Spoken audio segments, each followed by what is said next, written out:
चलिए 101 नंबर प्रश्न को देख लेते हैं। यहाँ पे जो शब्द पूछा गया है वो है डिसगॉर्जमेंट क्या होता है। देखिएगा आप लोग, यहाँ पे डिस प्लस गॉर्जमेंट होता है। गॉर्जमेंट मतलब होता है कि हम लोग नहीं कहते हैं कि ठूस ठूस के खाना, उसको कहते हैं डिसगॉर्जमेंट।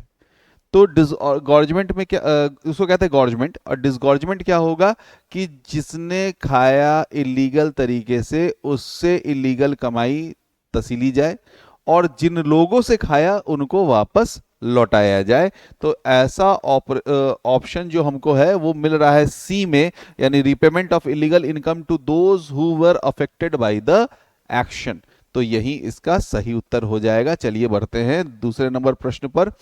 तो यहां पे पूछा जा रहा है कि यहां पे कुछ संस्थाएं और घटनाएं दी गई हैं, उनको हमको क्रमवार तरीके से सजाना है। तो यहाँ पे industrial investment bank of India, इसकी स्थापना हुई थी 1971 में। RBI working group on development financial institution, ये हुआ था 2003-4 में। Small industrial development bank of India हुआ था 1990 में। Insurance regulatory and development authority की स्थापना हुई थी 1999 में। तो यहाँ पे इसको हम लोग अगर सही तरीके से सजाएं तो यहाँ पे सबसे पहले वन आएगा, तो वन दो ऑप्शन में है इसलिए नहीं हो पाएगा। फिर उसके बाद कौन सी संस्था बनी थी भाई, तो उसके बाद बनी थी small industrial development bank of India. तो 1-3 सबसे पहले हमको कहां दिख रहा है, बी में दिख रहा है। फिर बाकी को भी चेक कर लेते हैं, 99 और अंतिम में ये, तो बी में हम लोग का सही आंसर है, जो कि क्रमबद्ध तरीके से बताता है कि पहले कौन हुआ बाद में क्या हुआ। चलिए यहाँ पे अगला असर्शन और रीजनिंग पे रीजन पे प्रश्न है। यहाँ पे बोल रहा है consumption is high when saving is high, यानी कि जब हम लोग ज्यादा बचत करते हैं तो उपभोग बढ़ जाता है, जबकि ऐसा नहीं होता है। हम लोग जब ज्यादा बचत करते हैं तो उपभोग के लिए हमारे पास जो उपलब्ध धनराशि है उसमें कमी आ जाती है, इस कारणवश उपभोग में कमी आती है। यानी पहला स्टेटमेंट क्या हो जाएगा, ये हो जाएगा गड़बड़। दूसरा कहता है income is high when investment is high. तो income is high when investment is high, investment आप जब करोगे तो दो तरीके से आपकी इनकम बढ़ेगी। एक तो आप जब इन्वेस्टमेंट करते हो तो उस पर जो रिटर्न मिलता है उससे आपकी इनकम बढ़ेगी। दूसरा, जब आप इन्वेस्टमेंट करते हो तो उससे क्या होता है, प्रोडक्शन कैपेसिटी बढ़ती है, और उस प्रोडक्शन कैपेसिटी को बढ़ाने के लिए क्या किया जाता है, और फैक्टर्स ऑफ प्रोडक्शन को हायर किया जाता है, जिसके माध्यम से उनकी इनकम बढ़ जाती है। यानी कि आर जो है वो सही है, यानी ए गलत है और आर सही है। ए गलत है और आर सही है, कहां दिख रहा है, डी में दिख रहा है, जो इस प्रश्न का सही उत्तर हो जाएगा। चलिए यहां पे पूछा गया है डियरनेस अलावेंस। डियरनेस अलावेंस यानी महंगाई भत्ता, जिसको कि कहा जाता है डीए भी कहा जाता है। डीए जो आपको महंगाई के अनुरूप आपकी जो सैलरी में वृद्धि की जाती है उसको किस आधार पर बढ़ाया जाता है। तो आपको जानकारी होनी चाहिए कि सीपीआई में जो इंडस्ट्रियल लेबरर होता है, यानी सीपीआई आईएल, उसके माध्यम से आपको मिलने वाले डियरनेस अलावेंस की प्रतिशत दर को तय किया जाता है। चलिए 105 नंबर प्रश्न पे आते हैं। Universal banking. यूनिवर्सल बैंकिंग क्या होता है, जब एक बैंक सिंपल बैंकिंग प्रोडक्ट यानी जमा और उधार के अलावा और भी फाइनेंशियल प्रोडक्ट्स बेचने लगे, यानी जैसे इंश्योरेंस हो गया, डीमैट अकाउंट हो गया, म्यूचुअल फंड्स हो गए, तो इसको हम लोग यूनिवर्सल बैंकिंग कहते हैं। तो यहां पे प्रश्न पूछा गया है कि किस संस्था की संस्तुति पर भारत में यूनिवर्सल बैंक की शुरुआत की गई थी। तो वो आर.एच. खान कमेटी है, जिसकी सलाह पर यूनिवर्सल बैंकिंग की शुरुआत भारत में की गई थी।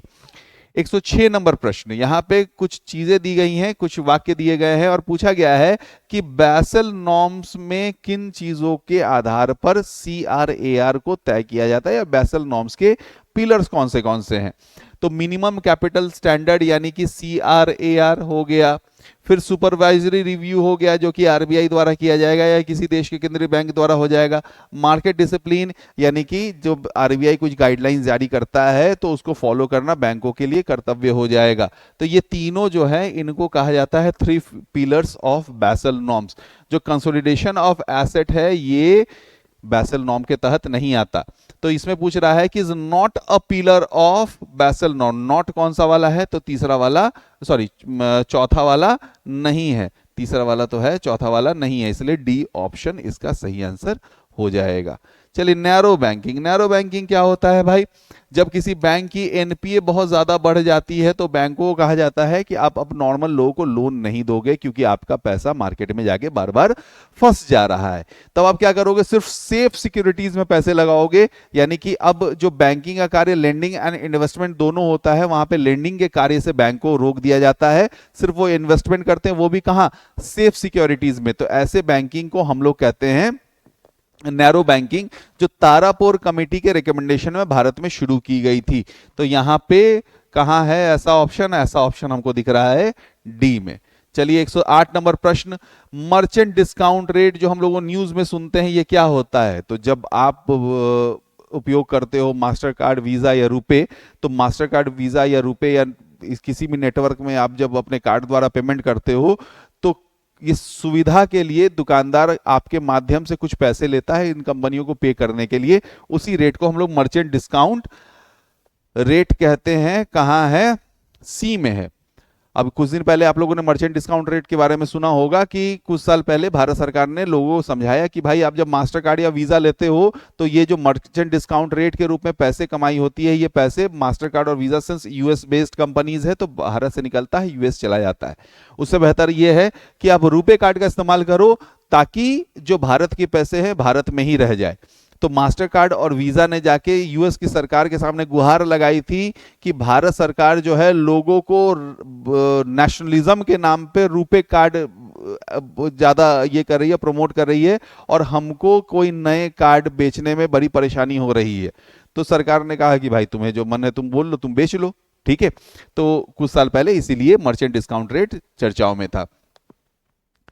स्पेशल मेंशन अकाउंट क्यों बैंकों को बताना पड़ता है? तो जनरली हम लोग जानते हैं कि जब ड्यू डेट से 90 दिन या उससे ज्यादा हो जाता है तब किसी लोन को हम लोग क्लासिफाई करते हैं एनपीए से। यानी कि जब तक 3 महीना पूरा नहीं होगा एक लोन एनपीए हुआ कि नहीं हुआ ये पता नहीं चल पाता। इसलिए क्या किया गया है कि बैंकों के को कहा गया है कि अब आपके पास जो लोन का रीपेमेंट नहीं हो रहा है उसको आप क्लासिफाई करना शुरू कर दो 1 महीने के बाद से ही। कब से? ड्यू डेट के 1 महीने के बाद से। तो जब 1 महीना हो जाए ड्यू डेट से आप पेमेंट ना करो तो उसको हम लोग कहते हैं स्पेशल मेंशन अकाउंट 0। फिर 60 दिन हो जाए तो स्पेशल मेंशन अकाउंट 1, और 60 दिन से 90 दिन हो जाए तो स्पेशल मेंशन अकाउंट 2, और 90 दिन से ऊपर हो जाएगा तो एनपीए। यानी कि एनपीए को पहले ही पहचानने के लिए स्पेशल मेंशन अकाउंट का इस्तेमाल किया जाता है, और ऐसा हमको ऑप्शन मिल रहा है ऑप्शन सी में, जो इस प्रश्न का सही उत्तर होगा। यहां पे प्रश्न पूछा गया गोल्डन हेलो से। गोल्डन हेलो जो है वो गोल्डन हैंडशेक का उल्टा होता है। जब आप किसी को समय से पूर्व रिटायरमेंट देते हो और एक मोटा ताजा पैसा देके उसको विदा करते हो तो उसको हम लोग गोल्डन हैंडशेक कहते हैं। और इसके विपरीत जब आप किसी को अपने साथ जोड़ते हो और उस जोड़ने के लिए आप उसको मोटे ताजे पैसे या फिर आप पर्क्स एंड प्रिविलेजेस ऑफर करते हो तो उसको हम लोग क्या कहते हैं? उसको कहते हैं गोल्डन हेलो। गोल्डन हेलो का डेफिनेशन यहाँ पे कहीं नहीं लिखा हुआ है, इसलिए इसका आंसर क्या हो जाएगा? डी, यानी नन ऑफ द अबव। चलिए 111, फ्रंट रनिंग। फ्रंट रनिंग का नाम आपने सुना होगा इस साल के जनवरी के लास्ट वीक में। होता क्या है कि जब कोई म्यूचुअल फंड का जो कोई पोर्टफोलियो मैनेजर होता है उसे पता होती है कि अगले दिन या अगले महीने या अगले 7 दिनों में मेरी कंपनी एक मोटा अमाउंट फला फला कंपनी के शेयर्स में इन्वेस्ट करने वाली है जो कि बहुत बड़ी तादाद होगी, इससे इस पर्टिकुलर कंपनी के शेयर का वैल्यू बढ़ सकता है। तो वो इंडिविजुअल क्या करता है कि पहले ही से जाके उस कंपनी के शेयर्स को खरीद के रखता है जिसको कि इसकी कंपनी बाद में खरीदने वाली होती है, जिससे इसको ऐसा मुनाफा हो जाता है। और इस कारण से मुनाफा हो जाता है कि उसके पास कुछ ऐसे इंफॉर्मेशन उपलब्ध होते हैं जो कि बाकी जनता के पास उपलब्ध ना हो। तो इसे हम लोग कहते हैं फ्रंट रनिंग। कहां है? ए में ऐसा ऑप्शन हमको दिख रहा है। चलिए 112 नंबर पर आ जाते हैं। यहां पे पूछा जा रहा है प्रश्न किसके बारे में? Financial services institution bureau consider the following statement. ये कब शुरू किया गया था? 2022 में शुरू किया गया था। किसके जगह पे? बैंक बोर्ड ब्यूरो के जगह पे। तो पहला स्टेटमेंट तो ऐसे ही सही हो गया कि किसके जगह पे इसको लाया गया है? बैंक बोर्ड ब्यूरो के जगह पे लाया गया है। हर संस्था फाइनेंशियल इंस्टीट्यूशन के हेड को रिक्रूट करने के लिए। चलिए, अब हेड को रिक्रूट करने के लिए आप क्या करोगे भाई, तो संस्थाओं के बारे में और लोगों के बारे में अपने पास जानकारी मेंटेन करोगे, और जो कि ऑप्शन 2 स्टेटमेंट 2 में दे रहा है, यानी दोनों ही कथन सही है। तो कहां पे पूछा जा रहा है कि दोनों सही है, तो यहां पे हमको सी में वो ऑप्शन दिख जा रहा है। 113 नंबर प्रश्न। चलिए, यहां पे M1, M2, M3 और M4 को में देखना है कि कौन सा सही है कौन सा गलत है।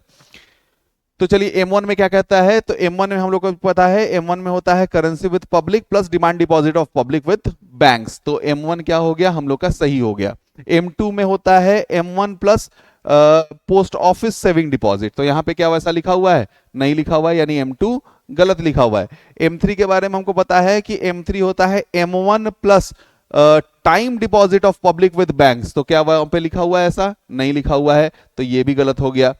M4 के बारे में पता है कि M4 क्या होता है, M3 plus post office saving plus time deposit, तो M3 के बारे में जो यहाँ पे लिखा, M4 के बारे में जो लिखा हुआ है वो सही लिखा हुआ है, 1 और 4 सही है। तो यहाँ पे पूछ रहा है how many pairs given above are correctly matched, तो कितने सही हैं भाई, तो 2 सही हैं, 2 सही कहाँ मिल रहा है, ऑप्शन बी में मिल रहा है।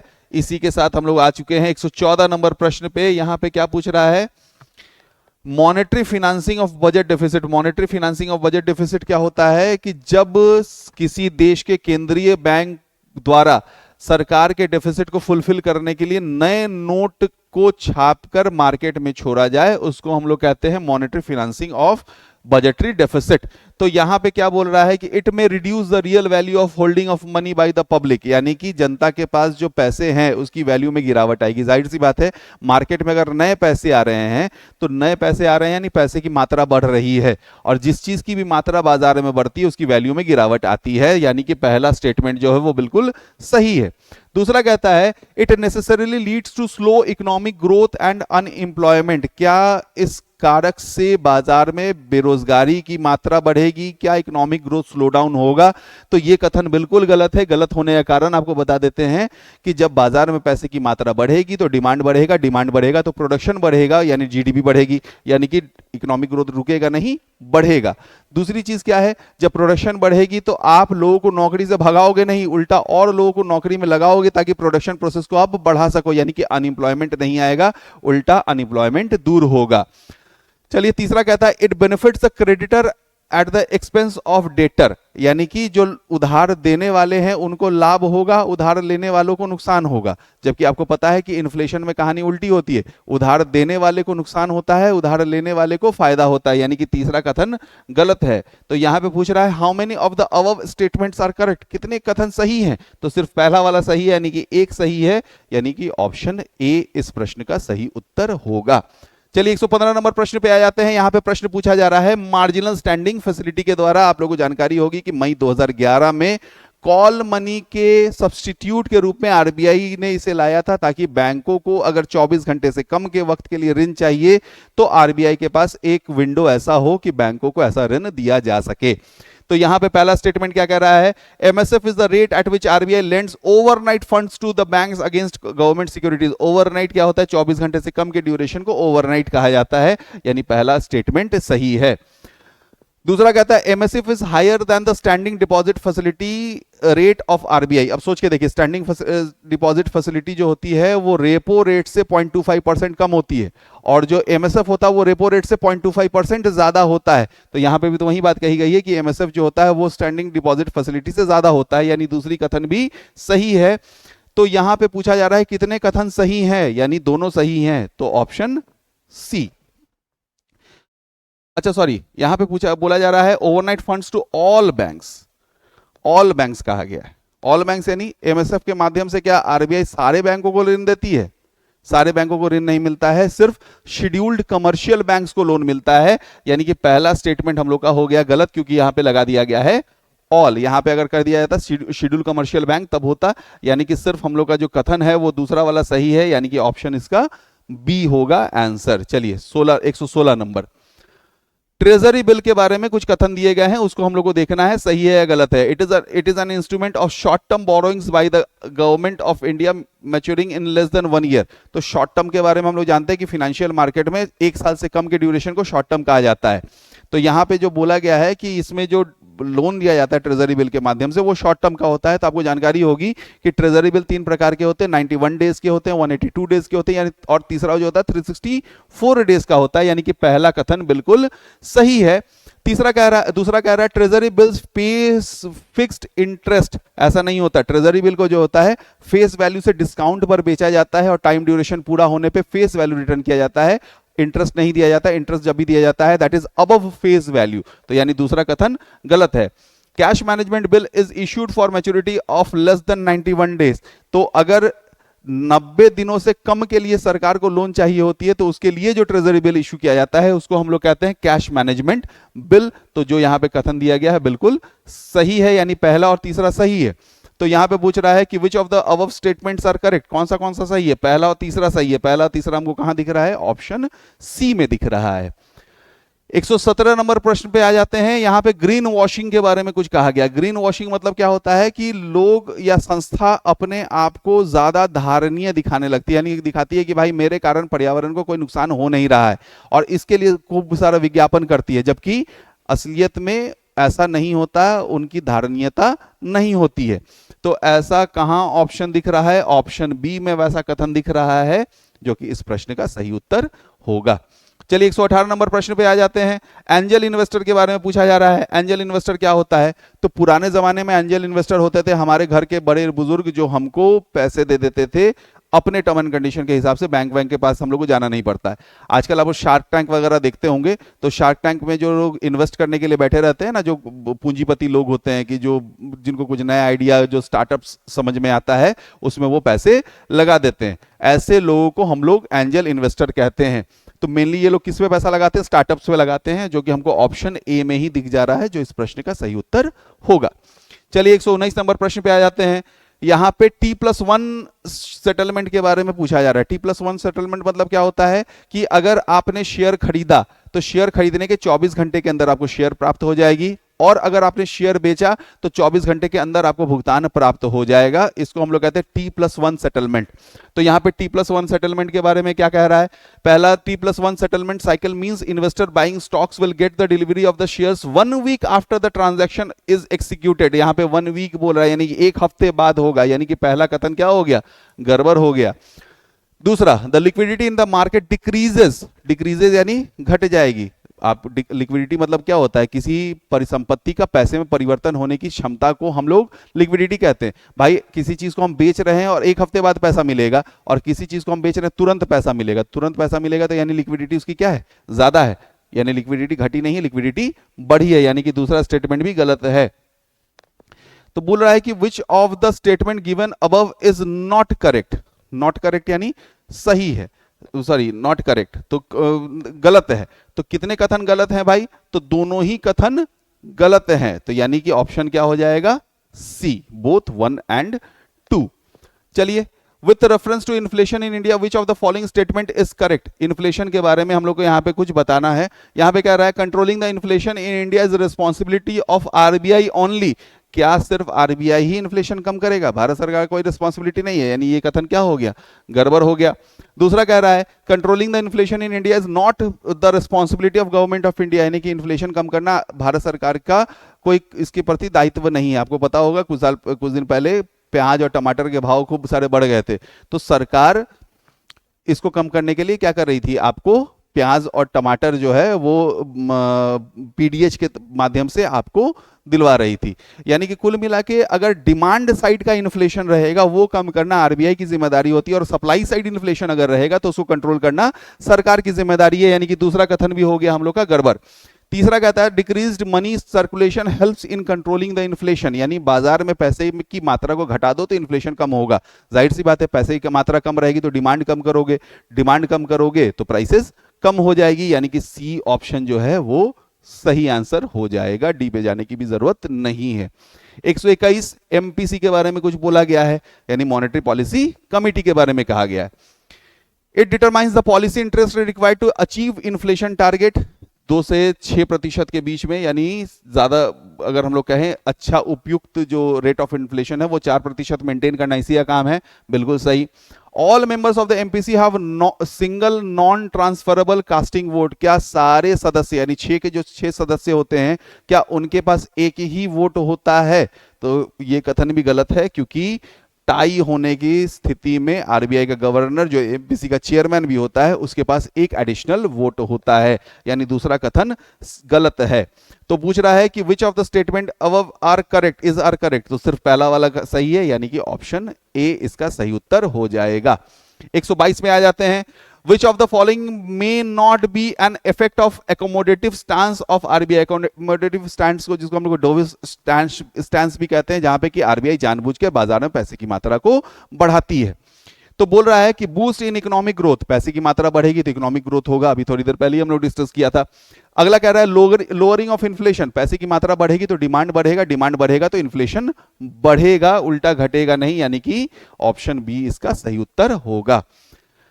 123 नंबर, ट्विन डेफिसिट के बारे में पूछा गया है कुछ। ट्विन डेफिसिट क्या होता है? जब करंट अकाउंट डेफिसिट और फिस्कल डेफिसिट दोनों एक साथ उपस्थित हो उसको हम लोग ट्विन डेफिसिट के नाम से जानते हैं। तो यहां पे पहला कथन क्या कहता है? Twin deficit refers to simultaneous occurrence of fiscal and current account deficit. अब यही तो बात हम लोग कर रहे थे, यानी कि यह कथन सही है। फिर दूसरा कहता है India has never face the twin deficit problem post liberalisation, यानी भारत में कभी भी ट्विन डेफिसिट की स्थिति नहीं बनी, जबकि हम लोग जानते हैं कि हर साल सरकार को फिस्कल डेफिसिट भी होती है और हम लोग बहुत बड़े निर्यातक देश नहीं है, इसलिए करंट अकाउंट डेफिसिट भी हमारे देश में ठीक ठाक रहता है, यानी दूसरा कथन जो है वो बिल्कुल गलत है। तीसरा कहता है twin deficit increases the vulnerability to external shocks, यानी विदेशी जो झटके हैं, वित्तीय झटके हम लोग को ज्यादा लगता है जब हम लोग ट्विन डेफिसिट से ग्रसित हों। तो ये बात बिल्कुल सही है, यानी कि तीसरा कथन सही है, पहला और तीसरा सही है। अब बोल रहा है कि कितने कथन सही हैं भाई, तो 2 कथन सही हैं, यानी बी सही उत्तर हो जाएगा। 124 नंबर प्रश्न, पहला स्टेटमेंट क्या कहता है कि फिस्कल डेफिसिट जो होता है वो सरकार के टोटल बोरोइंग को दर्शाता है। बिल्कुल सही बात है भाई, क्योंकि हम लोग फिस्कल डेफिसिट निकालने के लिए क्या कहते हैं? Total expenditure minus total receipt except borrowings. चलिए अगला कहता है zero primary deficit indicates improved fiscal health of the country. Primary deficit अगर जीरो हो इसका मतलब क्या होता है कि अगर हम ऋण ले भी रहे हैं तो अपने घर को चलाने के लिए ऋण नहीं ले रहे हैं, पिछले ऋण को चुकाने के लिए ऋण ले रहे हैं, यानी कि अब अपने घर को चलाने के लिए हम सक्षम हैं। तो इससे क्या हमारी आर्थिक स्थिति अच्छी है ये दर्शाया जाता है? बिल्कुल दर्शाया जाता है, यानी कि दूसरा कथन सही है। चलिए तीसरा कहता है high fiscal deficit may cause demand pull inflation in economy. क्या फिस्कल डेफिसिट हाई होगा तो उससे डिमांड पुल इन्फ्लेशन आएगा? जरूरी नहीं है, कॉस्ट पुश भी आ सकता है, जिसको हम लोग कहते हैं क्राउडिंग आउट इफेक्ट। क्यों होगा? अगर सरकार की फिस्कल डेफिसिट हाई होगी तो कॉर्पोरेट्स के लिए जो उपलब्ध ऋण की मात्रा होगी बाजार में वो घट जाएगी, इस कारण से उनको उच्च ब्याज दर पर उधार लेना पड़ेगा, जिससे उसके प्रोडक्शन कॉस्ट में वृद्धि होगी, और प्रोडक्शन कॉस्ट में वृद्धि के कारण जो इन्फ्लेशन आता है उसको हम लोग कहते हैं कॉस्ट पुश इन्फ्लेशन। इसलिए तीसरा कथन पूर्णतः सत्य नहीं है, इसलिए तीसरे को भी हम लोग गलत मान लेंगे। तो पहला तीसरा गलत, दूसरा सही है। पूछ रहा है कितने कथन सही हैं भाई, तो सिर्फ एक सही है, यानी कि ऑप्शन ए। चलिए 125 नंबर प्रश्न, यहां पे पंचवर्षीय योजनाओं के बारे में कुछ बोला गया है कि कितने जो पेयर्स हैं वो सही हैं। तो कह रहा है कि पहले पंचवर्षीय योजना में जो है इंडस्ट्रीज पे एम्फेसाइज किया गया था, जबकि हम लोगों को पता है कि एग्रीकल्चर पे और इरिगेशन फैसिलिटी पर पहले पंचवर्षीय योजना पे ध्यान दिया गया था, यानी पहला जो पेयर है वो गड़बड़ हो गया। सेकंड 5 ईयर प्लान में कहा गया महानबोलिस मॉडल पे, बिल्कुल सही, यहीं से सोशलिज्म की शुरुआत हुई थी। तीसरा कहता है fourth 5 year plan Gadgil formula था, बिल्कुल सही। और फिफ्थ 5 ईयर प्लान में गरीबी हटाओ का नारा दिया गया था, यानी कि जो करेक्टली मैच्ड है वो पहला छोड़ के बाकी 3 है। तो 3 पेयर्स कहां दिख रहा है? ऑप्शन सी में दिख रहा है। चलिए 126 नंबर प्रश्न, अब यहां पे पूछा जा रहा है कि वर्ल्ड बैंक द्वारा जो क्लासिफाई किया जाता है इकोनॉमीज को, तो किस आधार पे किया जाता है? तो सिंपल सा बात है कि इसको किया जाता है जीएनआई पे, यानी ग्रॉस नेशनल इनकम पर। आप बोलोगे कि नेट नेशनल इनकम पर क्यों नहीं करते? तो नेट नेशनल इनकम निकालने के लिए हम लोग को क्या करना पड़ता है? डिप्रिशिएशन निकालना पड़ता है, और डिप्रिशिएशन की दर कितनी होगी ये हर सरकार अपने हिसाब से तय करती है। तो सरकार के इन्फ्लुएंस से कभी भी वर्ल्ड बैंक को सही डेटा जानकारी नहीं मिल पाएगी, इसलिए एनएनपी पे नहीं निकाल पे या फिर एनएनआई पे नहीं निकाल के जीएनआई पे निकालती है। दूसरा, इन्फ्लेशन के आधार पे इसको एडजस्ट कर लिया जाता है। इन्फ्लेशन के आधार पे एडजस्ट करने का कारण सिंपल है कि इन्फ्लेशन की जो स्थिति बनती है वो केंद्रीय बैंक या केंद्रीय सरकार के कारण बनती है। इस कारण से ऐसा जो है ऑप्शन हमको मिल रहा है ऑप्शन ए में, जो इस प्रश्न का सही उत्तर हो जाएगा। 127 नंबर प्रश्न पे यहां पे पूछा गया है कि ब्रिटिशर्स द्वारा कौन सा चीज भारत में नहीं लाया गया था। क्या वो रेलवे है, टेलीग्राफ है, प्रिंटिंग प्रेस है या फिर टेलीफोन है। तो आपको पता होगा कि 1550 में पुर्तगालियों द्वारा प्रिंटिंग प्रेस को भारत में लाया गया था। बाकी सारी चीजों को इंट्रोड्यूस देर सवेर अंग्रेजों ने ही हमारे देश में किया था। 128 नंबर प्रश्न पर आते हैं। ह्यूमन कैपिटल के बारे में कुछ बोला जा रहा है। ह्यूमन कैपिटल के बारे में देखते हैं क्या बोल रहा है। पहला कहता है it is intangible and can not be sold in the market. सही बात है भाई, मेरे पास जो ज्ञान है वो इंटेंजिबल है, उसको आप छू या देख नहीं सकते। और क्या इसको बेचा जा सकता है? तो क्या मैं अपने ज्ञान को बेच सकता हूं? तो जाहिर सी बात है, ज्ञान से सर्विसेज को बेचा जा सकता, ज्ञान को बेचा नहीं जा सकता। यानी कि पहला कथन सही है। बोल रहा है अगला कि human capital does not depreciate. आज मेरी जो उम्र है, आज से 50 साल बाद मेरी उम्र उतनी रहेगी, मेरे सोचने समझने की क्षमता खत्म हो चुकी होगी, यानी कि मेरा ज्ञान भी छिन्न हो चुका होगा। ठीक उसी तरीके से जैसे कि आज खरीदी गई मशीन 50 साल बाद उसकी जो स्थिति होगी, जिसको हम लोग डिप्रिशिएशन कहते हैं, यानी दूसरा कथन गलत है।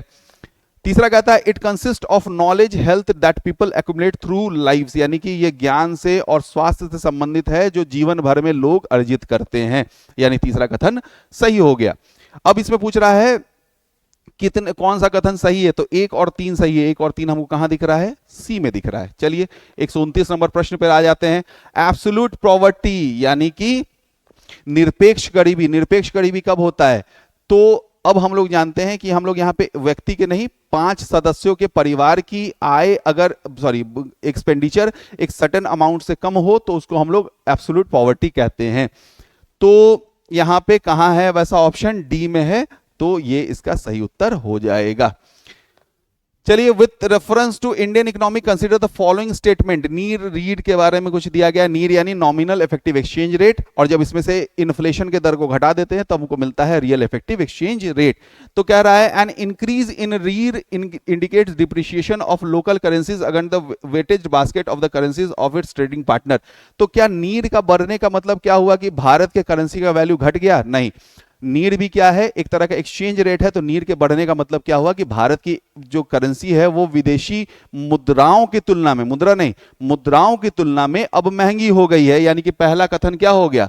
गलत हो गया। दूसरा कथन क्या कह रहा है? An increase in REER indicates loss in trade competitiveness. जाहिर सी बात है, रीर का बढ़ने का मतलब क्या हुआ कि आपकी करेंसी महंगी हो गई। आपकी करेंसी महंगी होने का मतलब क्या हुआ कि अब कोई विदेशी व्यापारी अगर आपके देश में कुछ सामान खरीदना चाहता है तो पहले के अनुपात में अब उसे ज्यादा डॉलर खर्च करने पड़ेंगे, इसलिए अब वो आपके देश से ज्यादा सामान खरीदना पसंद नहीं करेगा। यानी कि आपकी जो कॉम्पिटिटिवनेस है वो क्या हो गई? वो घट गई। यानी दूसरा कथन बिल्कुल सही है। तीसरा कहता है the indices of NEER and REER are used as indicators of external competitiveness. REER और नीर से हम लोग ये पता करते हैं कि क्या विदेशी धनराशियों के मुकाबले हमारी धनराशि का क्या स्थिति है। तो बिल्कुल सही, यानी तीसरा बिल्कुल सही है।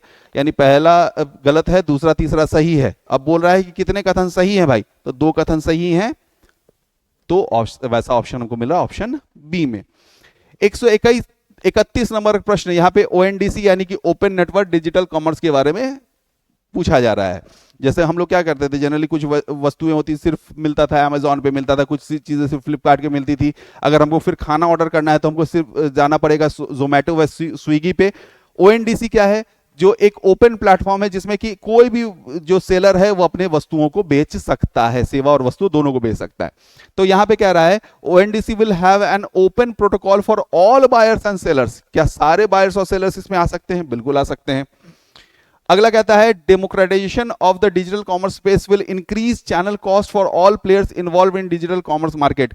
क्या सबके लिए अगर डिजिटल मार्केट स्पेस खोल दिया जाए तो क्या महंगाई बढ़ेगी? नहीं बढ़ेगी, उल्टा सस्ता हो जाएगा, क्योंकि सब कोई अब डिजिटल मार्केट में आके अपनी वस्तुओं को बेच सकता है। यानी दूसरा स्टेटमेंट गलत हो गया। फिर तीसरा कहता है ONDC is an initiative of the department for promotion of industries and internal trade. ONDC जो है department for industries and internal trade का एक मुहिम है। बिल्कुल सही है, यानी दूसरा गलत है, पहला तीसरा सही है। तो पहला और तीसरा हमको कहां दिख रहा है? सी में दिख रहा है, जो इस प्रश्न का सही उत्तर हो जाएगा। 132 नंबर प्रश्न, प्लस एफ लोगो जो हम खाद्य पदार्थ में देखते हैं उसका क्या अर्थ होता है, तो प्लस एफ का मतलब होता है फोर्टिफाइड। फोर्टिफाइड का मतलब क्या होता है कि इसमें एडिशनल न्यूट्रिएंट्स मिलाए गए हैं ताकि आप जब कुछ कंज्यूम करो खाने पीने की चीजें तो वो आपको आपके लिए ज्यादा स्वास्थ्यवर्धक और लाभकारी हो। तो ऐसा ऑप्शन हमको कहां दिख रहा है, ऑप्शन बी में दिख रहा है। चलिए 133 नंबर प्रश्न, वर्ल्ड ऑफ वर्क रिपोर्ट किसके द्वारा जारी किया जाता है, तो ये जारी किया जाता है इंटरनेशनल लेबर ऑर्गेनाइजेशन के द्वारा। चलिए 134 नंबर प्रश्न, E9 पार्टनरशिप क्या है। E9 में ई का अर्थ होता है एजुकेशन, और एजुकेशन से संबंधित कौन सी संस्था है भाई, यूनेस्को। तो यूनेस्को हमको सिर्फ ऑप्शन सी में दिख रहा है। ये क्या है, 9 देशों का समूह है जो यूनेस्को की जो मुहिम है एजुकेशन फॉर ऑल उसके लिए काम कर रही है। चलिए 135 नंबर, फिर वहीं असर्शन और रीजन वाला प्रश्न है। असर्शन और रीजन वाले प्रश्न में क्या बोल रहा है, national infrastructure pipeline by the government has been started for the period of 2020 से 2030। क्या नेशनल इंफ्रास्ट्रक्चर पाइपलाइन को 2020 से 2030 के लिए शुरू किया गया, नहीं भाई, इसको 2030 से लेकर 2025 तक के लिए शुरू किया गया है, यानी ए गलत है। आर कहता है the purpose of NIP is to provide equal infrastructure facility to all. इसको शुरू ही इसलिए किया गया है कि ताकि कोई भी किसी के पास इंफ्रास्ट्रक्चर के अभाव में सेवा और वस्तुओं को बाजार में पहुंचाने में दिक्कत ना हो, यानी कि आर जो है वो सही है। ए गलत आर सही, ए गलत आर सही कहां हमको मिल रहा है, डी में मिल रहा है। चलिए 136 नंबर प्रश्न, मोनोपोलिस्टिक कंपटीशन। मोनोपोलिस्टिक कंपटीशन का यहां पे सबसे अच्छा एग्जांपल क्या है। मोनोपोलिस्टिक कंपटीशन क्या होता है, मोनोपोली और परफेक्ट कंपटीशन का कॉम्बिनेशन होता है मोनोपोलिस्टिक कंपटीशन। मोनोपोली यानी सिंपल सा चीज है कि वहां पे इस वस्तु को बनाने की का जो अधिकार है वो सिर्फ आपके पास है। कंपटीशन मतलब क्या, आपसे ज्यादा लोग वहां पे, आपके अलावा भी लोग वो सेवा या वस्तु उत्पन्न कर रहे हैं। जैसे फॉर एग्जांपल हम लोग लेते हैं गाड़ियां 1000 कंपनियों की लाखों गाड़ियां आती हैं, लेकिन अगर हम लोग नेक्सॉन की बात करें तो नेक्सॉन को सिर्फ और सिर्फ टाटा ही बना सकता है। तो ये परफेक्ट एग्जांपल है मोनोपोलिस्टिक कंपटीशन का। इसके अलावा हम लोग यहां पे ऑप्शन देख लेते हैं। इसके अलावा देखिए सोप का मार्केट है, साबुन का मार्केट है, जो मोनोपोलिस्टिक कंपटीशन का एक एग्जांपल हो सकता है। 137 नंबर, यहां पे कुजनेट कर्व का रिलेशन पूछा गया है इन्वायरमेंटल डैमेज से। तो बोला जाता है कि जब इकोनॉमिक ग्रोथ शुरू होती है तो शुरुआती दौर में इन्वायरमेंट को होने वाला नुकसान जो होता है धीरे धीरे बढ़ता है, लेकिन एक स्थिति के बाद इकोनॉमिक ग्रोथ बढ़ते जाता है, लेकिन जो इन्वायरमेंट को होने वाला नुकसान है वो धीरे धीरे घटना शुरू होता है। यानी कि शुरुआती दौर में बढ़ेगा फिर घटेगा, यानी कि घंटी के आकार का या फिर उल्टे यू के आकार की ये ग्राफ होती है। तो ऐसा ऑप्शन हमको कहां दिख रहा है, बी में दिख रहा है, जो इस प्रश्न का सही उत्तर होगा। 138 number, the development monitoring and evaluating office which monitors the progress of long term policies and attached office under. यानी कि ये जो संस्था है the development for monitoring and evaluation office, ये कौन से संस्था के अंतर्गत आता है, तो ये नीति आयोग के अधीन आता है। 139, यहां पे पूछा जा रहा है कि अगर आप अपने अकाउंट से 10,000 रुपए निकाल देते हो तो बाजार में मुद्रा की मात्रा बढ़ जाएगी या घट जाएगी। तो हम लोग को पता है कि करेंसी विद इन सर्कुलेशन का फॉर्मूला जो होता है वो होता है currency with public plus demand deposit of public with the bank. तो अगर आपके हाथ में पैसे रहे चाहे बैंक में पैसे रहे 10,000 रुपए ही रहे, तो आप उसको कितना हम लोग गिनेंगे कि भाई करेंसी इन सर्कुलेशन 10,000 रुपए, तो 10,000 रुपए बैंक से आपके हाथ में आ गया तो बाजार में पैसे की मात्रा ना बढ़ी ना घटी, 10,000 रुपए ही रह गई। ऐसा ऑप्शन हमको कहां मिल गया रहा है, यहां पे मिल रहा है हमको ऑप्शन डी में। चलिए 140 नंबर प्रश्न पर आ रहे हैं। मुद्रास्फीति के दर में कमी का क्या हम अर्थ समझ लें। मुद्रास्फीति के दर में कमी का मतलब क्या हुआ कि जो मुद्रास्फीति 4% प्रति वर्ष के दर से बढ़ रही थी अब वो 2% प्रति वर्ष के दर से बढ़ रही है। इसका अर्थ सिंपल हो गया कि मुद्रास्फीति अभी भी है, लेकिन अब चीजों सेवा और वस्तुओं की जो मूल्य है वो पहले के अनुपात में अब धीरे धीरे बढ़ रही है। ऐसा ऑप्शन हमको दिख रहा है ऑप्शन 2 में, और ऐसा कहां हमको दिख रहा है कोड में, बी में। चलिए 141, सबसे पहले यूनिवर्सल बैंकिंग को भारत में इंट्रोड्यूस किसने किया था। सबसे पहले यूनिवर्सल बैंकिंग को भारत में इंट्रोड्यूस किया गया था आईसीआईसीआई के द्वारा, यानी industrial credit and investment corporation of India के द्वारा। चलिए 142 नंबर पर आ जाते हैं। बीटा का मतलब क्या होता है, ये बेटा नहीं है, ये बीटा है। बीटा क्या होता है कि टोटल ओवरऑल शेयर मार्केट में जो मूवमेंट हो रहा है उसके अनुपात में एक पर्टिकुलर शेयर के प्राइसेस में कितने प्रतिशत की मूवमेंट हो रही है उसको मापने का जो न्यूमेरिक वैल्यू होता है उसको हम लोग बीटा कहते हैं। ऐसा ऑप्शन हमको कहां दिख रहा है? ऐसा ऑप्शन हमको दिख रहा है ऑप्शन डी में। चलिए 143, फॉल इन इन्फ्लेशन का मतलब क्या हुआ? Which will effect of fall in inflation, inflation की दरों में जो गिरावट आएगी उसका क्या असर होगा? Government interest payment liability increases, हम लोग को पहले ही में मिल गया कि जब इन्फ्लेशन की दर कम होती है तो नुकसान में वो लोग जाते हैं जो उधार ले रखे हैं, तो पहले ही ऑप्शन में मिल गया आंसर, हालांकि बाकी भी देख ही लेते हैं। Interest on saving accounts goes down, क्या इंटरेस्ट सेविंग अकाउंट में गिर जाएगा? नहीं गिरेगा भाई, सेविंग अकाउंट का जो ब्याज दर होता है वो सेम रहता है। Lending and banking business grows, क्या उधार लेने देने के जो बिजनेस में वृद्धि हो जाएगी? नहीं होगी। इन्फ्लेशन में कम होने का मतलब क्या हो रहा है भाई? कि डिमांड में कमी आ रही है। डिमांड में कमी होने का मतलब क्या हो रहा है? कि लोग अब उधार नहीं ले रहे हैं। Bond holders income decreases, bond holder यानी वो लोग हैं जो उधार दे रखे हैं, तो हम लोग को पता है कि इन्फ्लेशन की दर जब बढ़ती है तो इनको नुकसान होता है और इन्फ्लेशन की दर घटती है तो उधार देने वालों को मुनाफा होता है, यानी ए ऑप्शन ही सही आंसर होगा। 144 number, near money, near money क्या होता है? जो पैसा ना होते हुए पैसे के बराबर काम करे, तो ऐसा ऑप्शन हमको कहां दिख रहा है भाई? अ करेंसी एग्जिस्टिंग नहीं होगा, रिजल्ट इन कॉन्ट्रैक्ट नहीं, मॉर्गेज प्रॉपर्टी, एक प्रॉपर्टी जब मॉर्गेज करते हो तो क्या करते हो? अपने प्रॉपर्टी को पैसे में परिवर्तित कर लेते हो, यानी कि आपकी प्रॉपर्टी मॉर्गेज होने के बाद पैसे के रूप में काम करना शुरू कर देता है, यानी 1 का डी।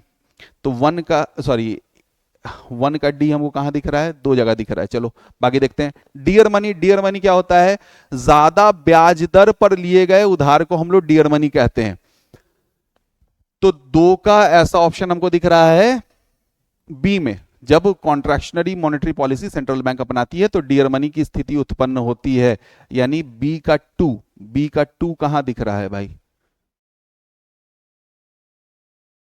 बी का 2, बी का 2 यहां दिख रहा है। चलो आगे देखते हैं। हॉट करेंसी, हॉट करेंसी क्या होता है? एक देश से दूसरे अर्थव्यवस्था में भागने वाली मुद्रा को हम लोग हॉट करेंसी कहते हैं, तो 3 का ए, यानी ए का 3 कहां दिख रहा है? 1 का यहां पे दिख रहा है, तो यही इसका सही उत्तर हो जाएगा। चलिए आगे बढ़ते हैं। Consider the following statements about payment bank, payment bank के बारे में हम लोग को सही स्टेटमेंट निकालना है। They are registered under RBI act 1934, नहीं भाई, आरबीआई एक्ट 1934 के अधीन ये रजिस्टर्ड नहीं होते हैं, ये कंपनीज एक्ट 2013 के तहत रजिस्टर्ड होते हैं और इनको बैंकिंग लाइसेंस दिया जाता है as per section 22 of banking regulation act 1949, यानी पहला स्टेटमेंट क्या हो गया? गलत हो गया। दूसरा कहता है they can only accept demand deposit with balance up to ₹2 lakh, पहले ये 1 लाख रुपया था, अब इसको बढ़ा के 2 लाख रुपया कर दिया गया, यानी दूसरा कथन सही है। तीसरा है since they are granted a differentiated bank licence by the RBI they can lend to their customer, हम लोग को पता है कि जो पेमेंट बैंक्स होते हैं वो लेंडिंग की एक्टिविटी में नहीं जा सकते, यानी कि तीसरा स्टेटमेंट भी गलत है, सिर्फ पहला सही है। तो कितना स्टेटमेंट सही है? एक सही है, जो ऑप्शन हमको कहां मिल रहा है? ए में मिल रहा है। चलिए, recently the positive outcome of universal basic income has been highlighted through the work free pilot project, which of the following statements are true about this project? Basic universal income के बारे में कुछ कथन दिया गया है, उसके बारे में देखना है। This project was started in 2022 इन कर्नाटका, नहीं भाई कर्नाटका में नहीं शुरू किया गया था, तो तेलंगाना में शुरू किया गया था, तेलंगाना में शुरू किया गया था, यानी पहला स्टेटमेंट क्या हो गया? गलत हो गया। The project is collaborative effort between the University of Bath Montfort Social Institute Bangalore, नहीं बैंगलोर में नहीं है, ये हैदराबाद में है, यानी दूसरा भी कथन गलत हो गया। Under this pilot project, an adult gets 1000 and child gets 500 for 18 month, ये कथन सही है। तो कितने, कौन सा कथन सही है? तीसरा कथन सिर्फ सही है, जो ऑप्शन सी में इसका सही उत्तर दिख रहा है। During fifth monetary policy of the financial year 2023-24, limit for e-mandates for making payments of a recurring nature for mutual fund subscription, insurance premium subscription and credit card repayment has been raised to what amount? तो UPI के माध्यम से जो इन सब चीजों के लिए जो ई मैंडेट हम लोग देते थे उसके वैल्यू को बढ़ा के 1 लाख रुपया कर दिया गया है। चलिए 148, कौन सी यूरोपियन कंट्री है जो चाइना का belt and road infrastructure initiative से अपने आप को बाहर कर ली है, वो देश है इटली।